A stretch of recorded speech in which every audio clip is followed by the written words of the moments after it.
गिबि गिबियावनो आंनि गोसो गोरबोनिफ्राय जोंनि हलि चाइल्ड सिनियर सेकेन्डारि स्कुलनि जानानै आङो बयनिसिमबो बैसागु फोरबोनि गाहाय हामलायथिखौ जासिहरग्रोयो।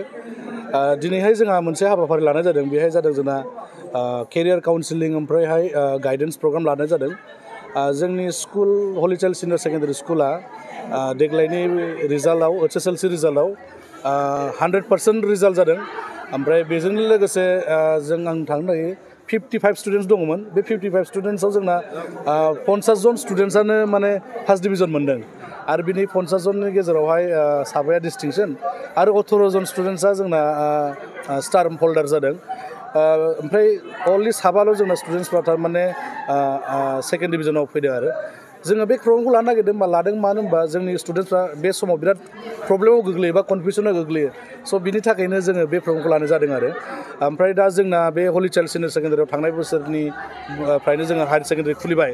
हायार सेकेन्डारि जोंनो आर्ट्स स्ट्रिम बा जोंनि बेहाय हिउमेनिटिस साबजेक्टफोर दङ, जेरै geography, philosophy, education, economics, maths subject बेफोर दंजोबो।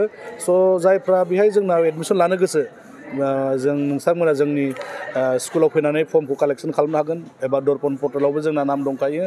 नोंथांमोना बेहाय जोंनि हलि चाइल्ड सिनियर सेकेन्डारि स्कुलाव फैनानै एडमिसनखौ लानो हागोन। आरो बेजों लोगोसे बेखौनो बुंनो सानो आङो, जोंनि स्कुलाव जोङो जास्ट अनलि एकाडेमिक्सल' नाया, जों अभारअल हलिस्टिक डेभेलपमेन्ट अफ स्टुडेन्टखौ नायो। जों CUETनि एग्जामनिबो ट्रेनिं होयो गथ'फोरनो, जाहाथे बिसोरो central university like central Hyderabad university, Delhi university, Miranda हाउसफोरनि बायदि लेडि श्रीराम कलेजफ्राव मोननाय जोंनि स्टुडेन्टफोर दङ। स' बिसोरबायदि जोङो गाइड होयो बिसोरनि थाखाय आरो बिसोरो जोंखौ फैनानै हेल्प होफैयो आरो बेनो जाबाय। যথেষ্ট ভাল অনুভৱ ক'ব গ'লে, কাৰণ আজি ৱৰ্ল্ড আৰ্ট ডে' আৰু আৰ্ট ডে' দিনাখন আজি এনেকুৱা এটা অনুষ্ঠান অনুষ্ঠিত হৈছে আৰু বিশেষকৈ ইয়াৰ যিটো মানে পৰিৱেশ সঁচাকৈ ভাল ক'ব গ'লে। আৰু লগতে মোৰ পাৰ্চনেলি কওঁ, মোৰ নিজৰ ল'ৰাকো ইয়াত আজি এডমিশ্যন দিছোঁ, তাৰো আজি প্ৰথম দিনেই হয়। আৰু হলি চাইল্ড স্কুলৰ কথা বহুত আগতেও মই গম পাইছোঁ।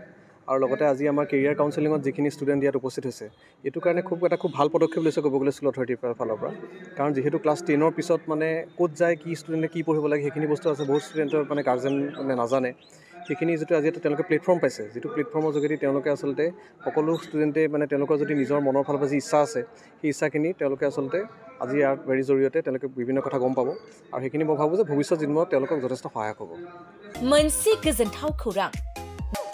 बेनि अनगायैबो नोंथाङा गोबां बाथ्रा मिथिनो थाखाय नैबे 8474015053 जानबुं नम्बरनि गेजेरजों नोंथाङा फन खालामनानै मिथिनो हागोन।